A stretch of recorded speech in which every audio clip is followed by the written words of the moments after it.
Hello viewers, আসসালামু আলাইকুম। আমি কাশপুরে মার্কেটের সামনে দিয়ে চাইতেছিলাম, দেখি রাস্তার পাশে আবার দোকানপাট, আবার দেখছেন ওই যে পাশে দেখছেন ময়লা আবর্জনা, আবার কি এটা ভাঙার পরে দেখেন আপনারা দেখতেছেন পাশে কিন্তু দুই পাশে আবার এই মার্কেট, দোকানপাট, ফল ফাঁকড়া আবি যাবে অনেক কিছু এখানে বিক্রি করে।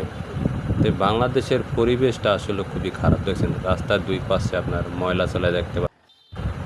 আর তারপর দেখছেন আপনারা একজন বৃদ্ধ লোক বসে রয়েছে এখানে। আপনারা দেখেন কি পরিবেশ, বাংলাদেশে আসলে পরিবেশটা খুবই খারাপ। দেখুন এরকম পরিবেশ, তাই তো বাংলাদেশে রোগ জীবাণু হয় বেশি। আপনারা দেখতেই পারেন, দেখেন এরকম পরিবেশ হইলে তো মানুষগুলো অসুস্থ হয়ে পড়বে। আসলে সরকার তো এইসব নিয়ে পদক্ষেপ নেয় না। দেখেন দোকানের আশেপাশে আবার দোকানপাট বসে, ফলের দোকান, কত নানান ধরনের দোকান আপনারা দেখতেই পাচ্ছেন এখানে। এই যে বিভিন্ন রাস্তার পাশে আবার ফুটপাতের দোকানগুলো বসেছে।